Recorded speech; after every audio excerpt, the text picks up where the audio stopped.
The morning arrived gray and ungrateful, the kind that pressed down on the city like a damp hand over a mouth.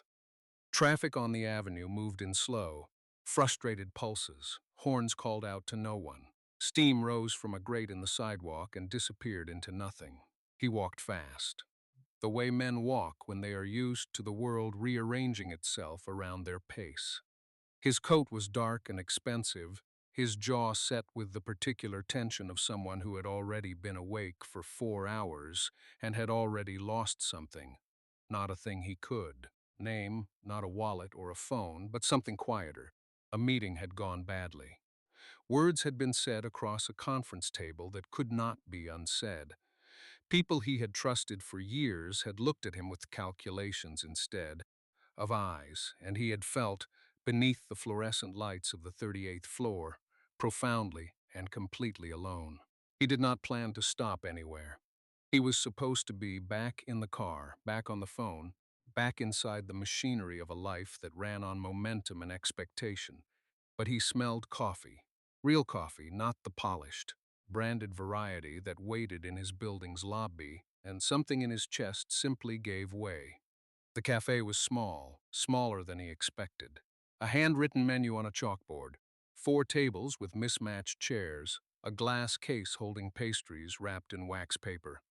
A bell above the door announced him with cheerful indifference. 2 older women at the corner table looked up briefly and returned to their conversation. No one else seemed to care that he had walked in. He ordered at the counter, a black coffee, nothing else. The young man behind the register smiled and told him the total. He reached into his inside coat pocket, then his outer pocket, then the pockets of his trousers. He stood very still for a moment. His wallet was in the car, or in the office, or on the conference table where everything had unraveled. The exact location was irrelevant. It was not here. He felt the particular heat of a situation turning against him. Small, absurd, but real.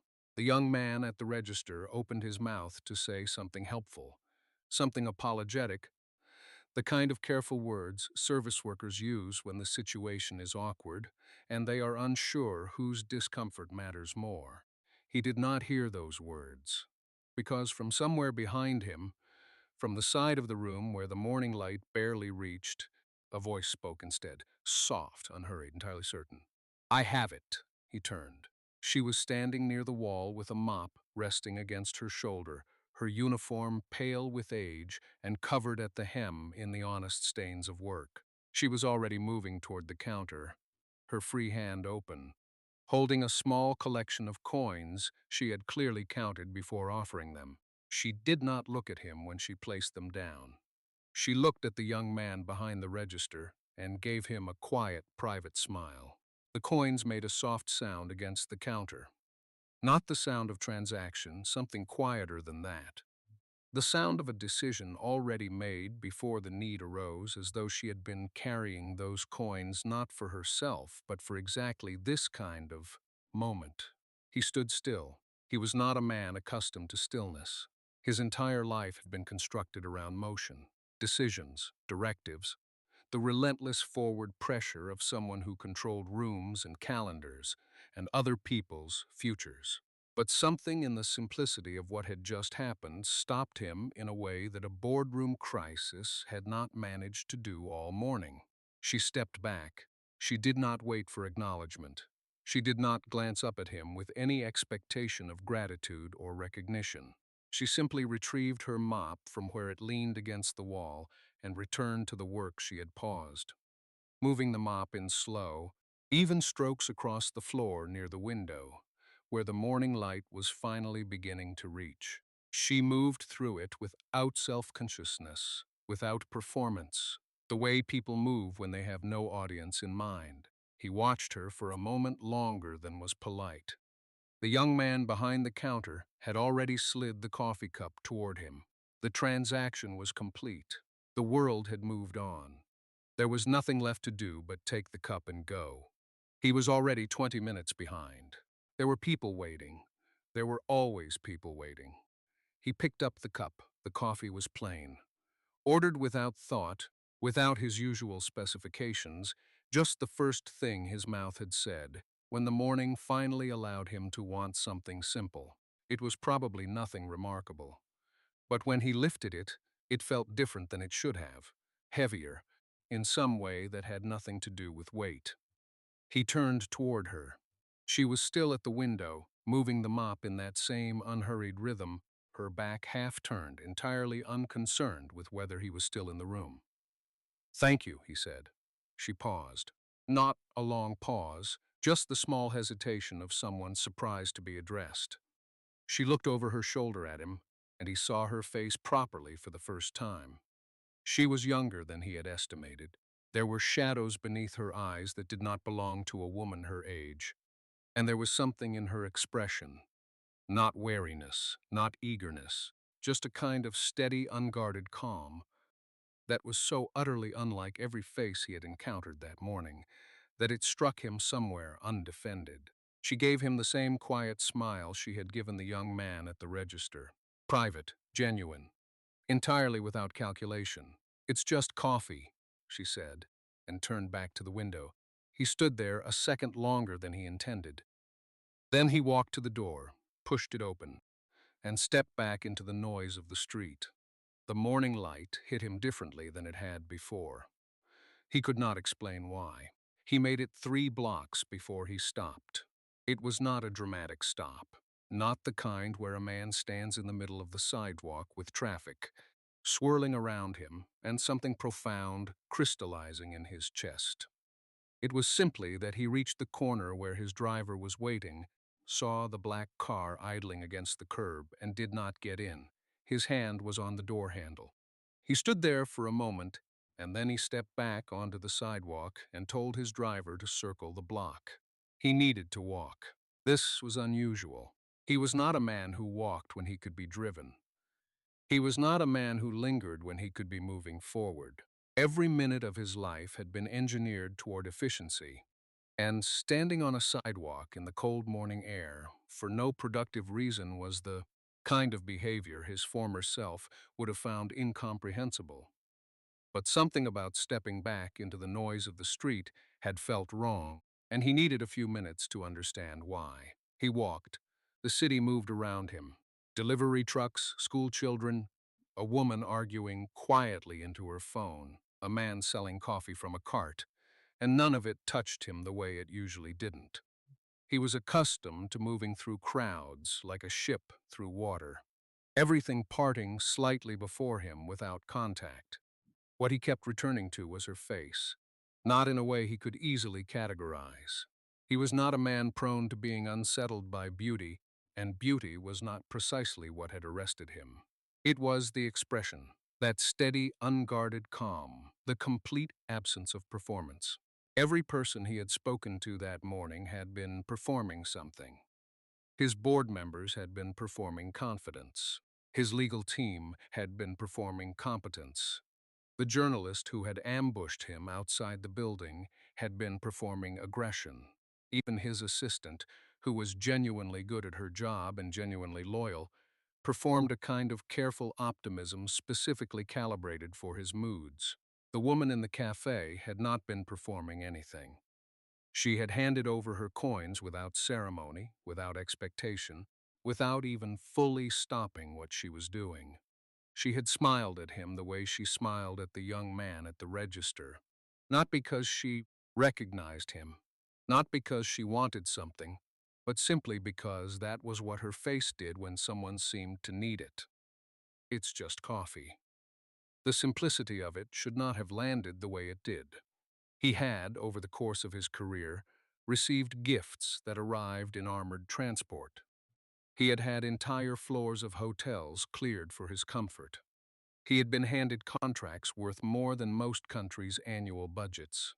None of it had made him feel the way those 5 words did, because none of it had been free. He reached the next corner, paused, and looked back in the direction of the cafe. It was out of sight now, tucked behind the turn he had taken. He pulled out his phone. He pulled out his phone and stood there on the corner, thumb hovering over the screen without quite pressing anything.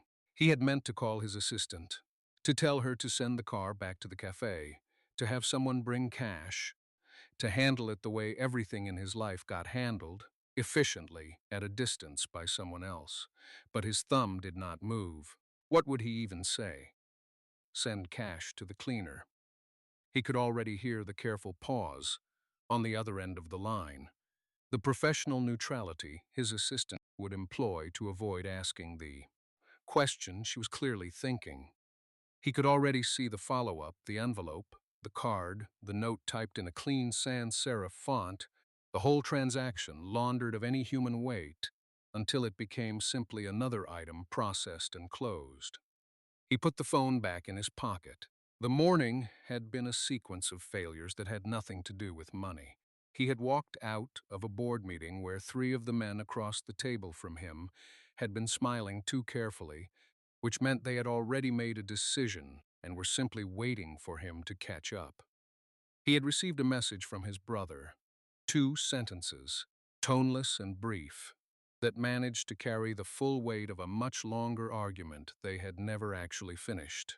He had sat in the car afterward and looked out at the city moving past the window and felt, for a few long minutes, completely untethered from any of it. The buildings, the traffic, the people on the sidewalks, with their coffee cups and their ordinary Tuesday mornings, all of it had seemed to be happening in a register he no longer had access to. Then he had smelled coffee and turned without thinking. And now he was standing on a corner trying to explain to himself why a woman with a mop and a handful of coins had done something that 3 floors of advisors and a net worth most people couldn't conceptualize had not managed to do in months. She had made him feel like the world was still a place where someone might simply look at you and decide, without calculation, that you were worth a small kindness. He started walking again, but slowly, which was not something he normally did. He did not go back to the cafe that morning. He told himself it was because he had a lunch meeting, which was true. He told himself she probably wouldn't even remember him, which was also likely true. He told himself that returning would make him seem strange, which was perhaps the most honest reason. But by the time he reached the restaurant and ordered water and waited for the first of his guests to arrive, he was still thinking about the way she had not looked at him with any particular awareness. Not with recognition, not with performance, not with want. Just, steadily.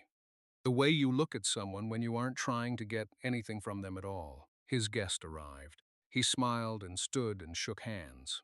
But something had quietly shifted. The lunch meeting lasted 2 hours and accomplished very little. He smiled at the right moments and asked the right questions and signed nothing, which was a practiced skill. But twice, between courses, he found himself looking at the white tablecloth and thinking about a paper cup. Not the coffee inside it, just the cup, held by someone who had counted out coins with the kind of calm that comes not from certainty, but from having made peace with uncertainty a long time ago. He did not understand why that detail kept returning to him. He had in his life been given far more extraordinary fairy things by far more extraordinary people. He had been handed contracts worth 9 figures with the same ease someone else might pass the salt. He had stood in rooms where the combined wealth could have reshaped coastlines. He was not a man who was easily moved by small gestures, and he was aware of this about himself, aware that it was partly a protection and partly just who he had become after years of watching people perform generosity in front of him while wanting something quietly in return. But she had not been performing. That was the thing he kept returning to, alone at the table after his guests had left, and the waiter had refreshed his water glass for the third time without being asked. She had not looked at him once to see how he was receiving her kindness. She had not waited for his expression to change, had not leaned slightly forward in the way people do when they are hoping to be thanked in a particular way. She had simply done it and gone back to her work, and the absence of expectation in that had felt strangely like the most generous part of the whole exchange. He left the restaurant and walked back toward the office building, and he passed the street where the cafe sat on the corner without going down it. He was aware that he passed it. He noticed the mild pull and chose not to follow it, because he was someone who believed in behaving with sense and returning to a cafe twice in one day to find a woman whose name he didn't know was not sensible. He went upstairs. He took 3 more meetings. He approved 2 things and deferred one, and left earlier than usual, which surprised his assistant, who said nothing because it was not her place to say anything, but whose expression said it quietly. In the car on the way home, the city moved past the windows in its usual blur of glass and light and motion. He was not watching it. He was thinking, though he would not have described it as thinking about her exactly. It was more that she had left something in the morning air that hadn't dispersed, a quality of stillness that didn't belong to the rest of the day, and he kept brushing up against it without meaning to. He arrived home to a house that was large and very clean and perfectly arranged, and stood in the entrance hall for a moment longer than necessary before finally going in. The house had 7 rooms he never used. He knew this in the abstract way a person knows something they have long stopped feeling. The way you know the year a building was constructed or the distance between 2 cities. Facts that sit in the mind without weight. He moved through the ones he did use with the efficiency of a man who had organized his private life to require as little decision-making as possible.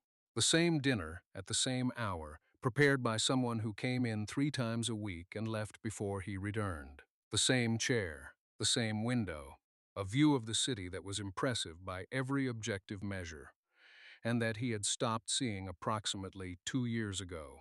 He ate without tasting anything in particular. He answered 4 emails. He did not watch television because he found it difficult to be patient with. Stories he could see the end of from the beginning. At some point past 10, he poured a glass of water and stood at the kitchen counter and thought about the coin. It was a small thought, barely a thought at all. More an image, really, the way her hand had opened.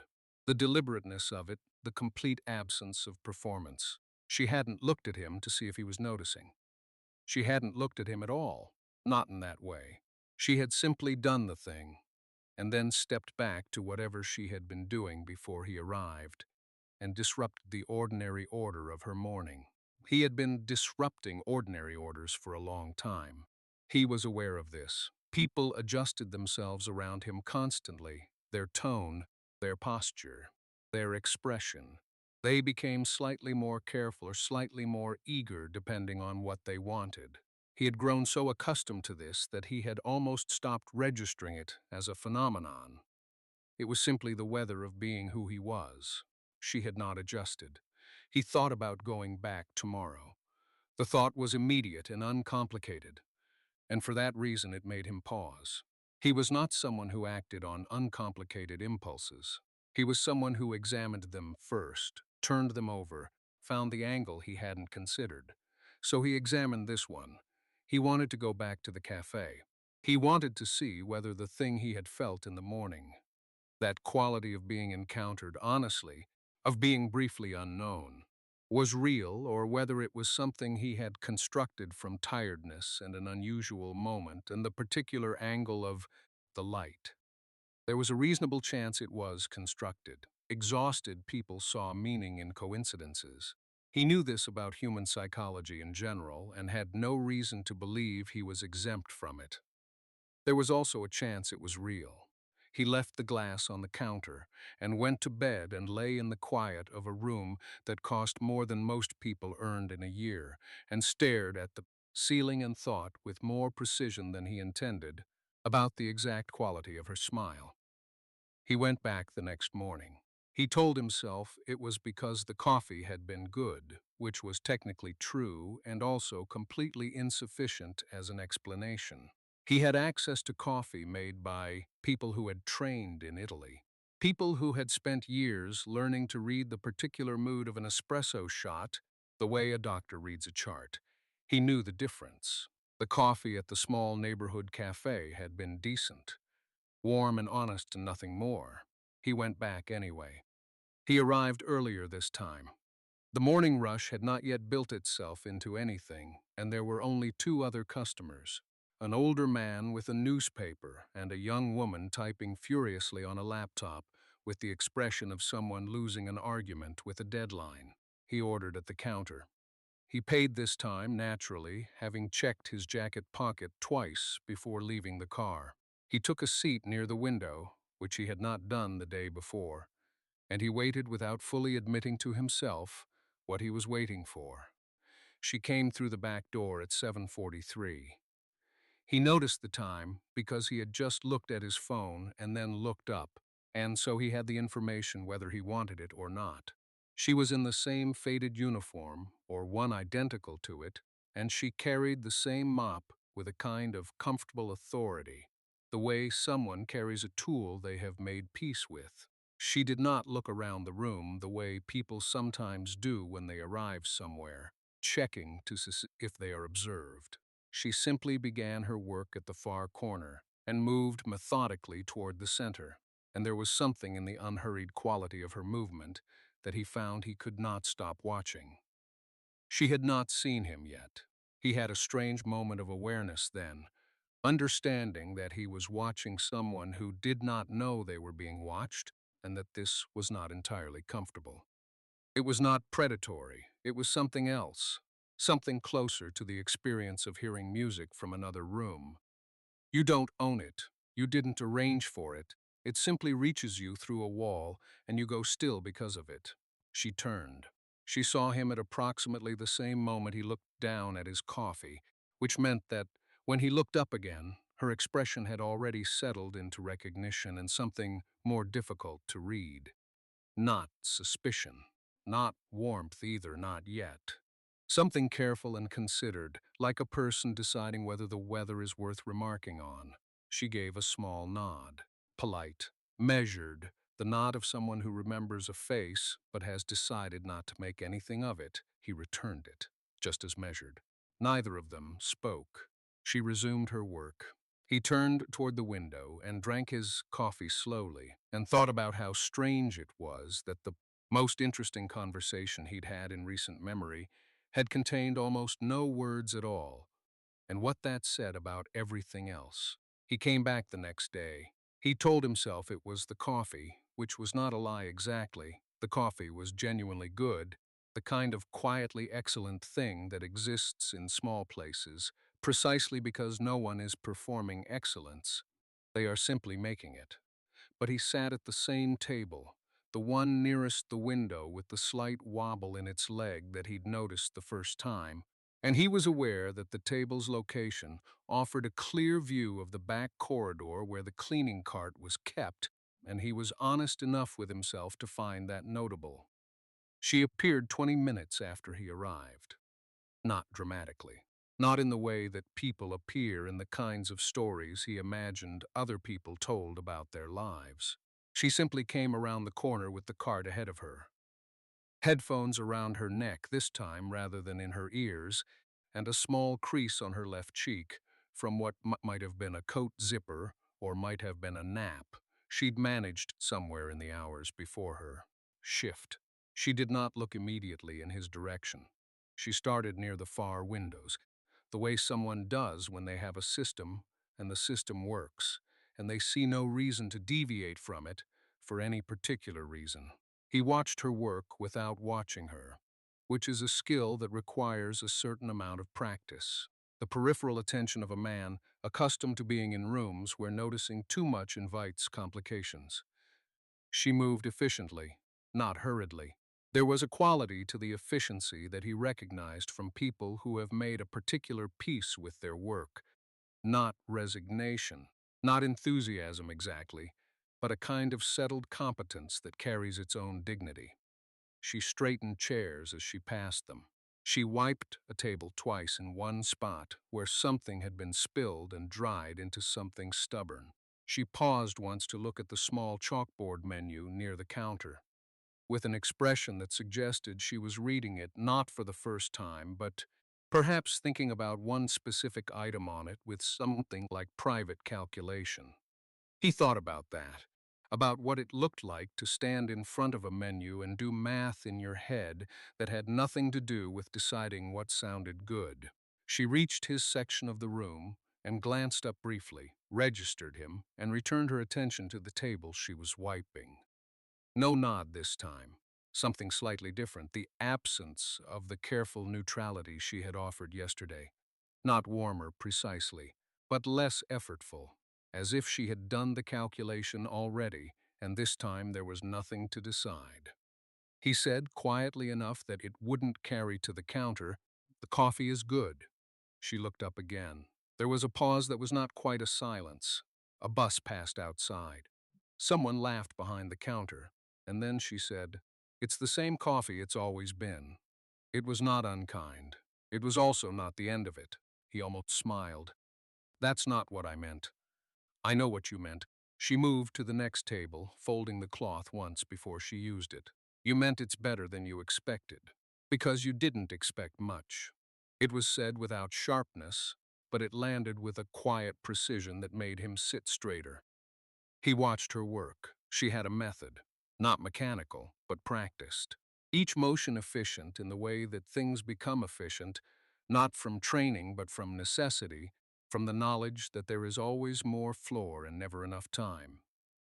"You're right," he said. "That is what I meant." She glanced at him sideways. That seemed to catch her slightly off guard. Not the agreement itself, but the directness of it. People who are accustomed to deflection recognize honesty the way you recognize cold water, immediately and throughout. "It grows on you," she said finally, and it was not clear whether she meant the coffee or something else entirely. And he did not ask, because he suspected the ambiguity was not accidental. He had brought his laptop.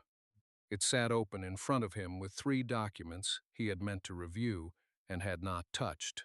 The morning light came through the front window at the angle that made the worn linoleum floor look almost warm. He had not noticed that yesterday. He noticed it now. She finished the section near him and moved toward the back of the room. He looked at his screen. He looked back at her. She moved unhurriedly, which was not the same as slowly. It was the movement of someone who has decided not to spend energy on performance. There was no audience in her mind when she worked. He was not sure the last time he had been in a room with someone who treated him that genuinely as furniture. It should have felt diminishing. It did not. At some point she disappeared through the door near the kitchen, and he became aware he had been listening for the sound of her returning, without fully realizing it. He opened the first document. He read the same paragraph 4 times. The words were there, arranged in their correct order, meaning their correct things, and he absorbed none of it. She came back carrying a small caddy of cleaning supplies. She set it near the counter, said something brief to the older woman behind the register, too quiet for him to catch, and the older woman answered with a shrug that contained, within it, the entire history of a long working relationship. He thought about what she had said yesterday. "You looked like you needed it." Simple, unadorned, not an invitation, not a performance of goodness designed to be noticed, just a thing she had seen and responded to. He closed the laptop. Outside, a woman walked past the window with a child on her hip, and the child pointed at something across the street with the urgent joy of the very young. He had a meeting in 40 minutes. He ordered a second coffee. She brought the second coffee herself. He had not expected that. The older woman behind the register had been the one to take his order, and he assumed she would be the one to carry it over, the way she had carried the first. But instead, she appeared beside the table with the small ceramic cup, and she set it down with the same quiet precision she applied to everything. And when she straightened, she glanced at the open laptop, and then at him, and he could see her deciding whether to say something. She said, "You haven't typed anything." He looked at the screen, the blank document he had opened to avoid looking like he was only sitting there watching her. "I'm thinking," he said. That's what my brother says when he's avoiding something. It was not unkind. It was not flirtatious. It was simply the kind of thing a person says when they are comfortable enough in a place to speak honestly in it. and he found himself wanting to answer honestly in return. "Probably fair," he said. She almost smiled. Not fully. The corners of her mouth moved in that particular way. That means the smile is real precisely because it didn't complete itself. She picked up a cloth from her apron pocket and wiped a ring of moisture from the edge of the table that he hadn't noticed was there. He said, "The coffee yesterday." She waited. "I've been thinking about why I came back." He paused. "I told myself it was to repay you, but I had already left the money with the register." She looked at him with the calm, measuring expression of someone who does not fill silences just to fill them. "I think I came back because I wanted to see if you were real," he said. He did not fully know what he meant by that until he heard himself say it. "People don't usually," he stopped, started again differently. "I'm in rooms all day with people who want things from me. And yesterday you didn't want anything. You just did a kind thing and went back to your work." Something shifted in her face, not surprise exactly, more like recognition. "That's just what you do," she said quietly. "When someone needs something and you have it. Not everyone thinks that way." "I know," she said, and the way she said it told him she was not speaking in the abstract. She had been in rooms too, different rooms, where that was not how people thought. He wanted to ask her about those rooms. He wanted to ask her about the brother who avoided things and what she avoided, and how she had learned to move through a day with that particular quality of stillness she carried. He did not ask any of it, not yet. But he did not close the laptop, and she did not move toward the next table. And outside the city continued its noise without either of them. The afternoon light shifted through the front window in long, pale bars, moving slowly across the worn floor tiles the way light does when time has loosened its grip on a room. She noticed it the way she noticed most things, quietly, without announcing the noticing. He had ordered a second coffee. He had not asked for it. She had simply brought it, setting it down with the same matter-of-fact gentleness she brought to everything, the way a person does when care is not performance but habit. He had looked at it for a moment, then looked at her, and something in his expression had shifted. A small unlocking, like a door that had been held shut for so long the person behind it had forgotten they were holding it. He asked her how long she had worked there. She told him. Almost 3 years. He asked if she liked it. She considered this, honestly, the way she considered most questions. "I like the mornings," she said. "Before it gets crowded. It's quiet. The coffee smell is good. The owner is fair." She paused. "Fairness matters more than I used to think it did." He nodded slowly. "What changed your thinking?" "Learning what the alternative feels like." He did not press her to elaborate, and she appreciated that. She had met people who wore their curiosity like a demand, who asked questions and waited for the answer to confirm whatever they had already decided. He asked differently. He left room for the answer to be whatever it actually was. She asked him something in return, surprising herself slightly. "Do you ever get tired of being the person everyone in the room is watching?" He was quiet for long enough that she thought she had overstepped. But then he said, "Every day. I just got very good at not showing it. That sounds exhausting."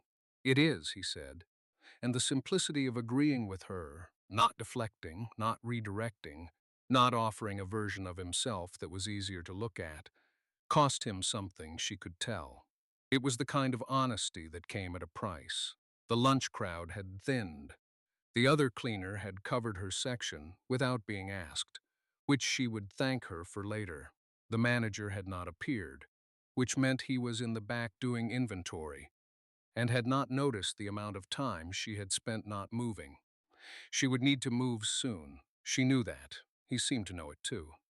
He closed the laptop fully this time, which he had not done before, and looked at her in a way that was not the way customers looked at her. Not through her, not past her, not at the general direction of whoever happened to be there. He looked at her specifically, as though she were a place he had been trying to find for some time without knowing he was looking. "I would like to take you somewhere," he said. "Not somewhere expensive, somewhere I think you might like." She did not answer immediately. She looked down at the mop handle, at her faded uniform, at the small distance between who she was and what he was asking, and she felt all of it at once. The longing and the caution and the quiet, stubborn voice inside her that had learned to want less so that losing hurt less. "I have a shift," she said. "I know. And another one tomorrow morning. I know that too." She looked up. He was not trying to solve it. He was not offering money or arrangements or the efficient removal of obstacles the way she had come to expect from people who lived in his world. He was simply sitting with the truth of it.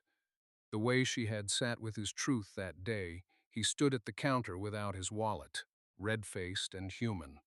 "Son," she said before she fully decided to say it. Something in his face changed. Not a smile exactly. Something quieter and more complete than a smile. "Sunday," he said. She went back to work. She moved her mop across the floor in long, even strokes and did not look over at the table where he sat. But she was aware of him the way you are aware of sunlight coming through a window. Not looking directly at it, but feeling the warmth of it on your skin regardless. He stayed another 20 minutes. When he left, he said goodbye specifically to her, not to the room. She said goodbye back, and her voice came out steadier than she expected. He left a tip that was generous without being outrageous, without being the kind of tip that was a statement, and she appreciated that more than she could have explained. On Sunday he came. She was wearing the nicest thing she owned, which was not especially nice, and she had almost convinced herself it was foolish, all of it, the whole quiet, unfolding thing that had happened between two people with almost nothing in common except the particular loneliness that does not announce itself. He took her to a small park by the water where the trees were beginning to turn. They walked and talked the way they had talked across a cafe table, unhurried and honest. Two people finding out what they were to each other by simply being near enough to look. At some point, his hand found hers. It was not dramatic. It was the quietest thing in the world. She thought about the morning she had pressed a handful of coins across a counter without thinking twice. Not because she had anything to spare, but because she had been taught that kindness costs less than indifference. She had not known then what she was beginning. She knew now, and that knowledge felt less like an arrival than like finally being found.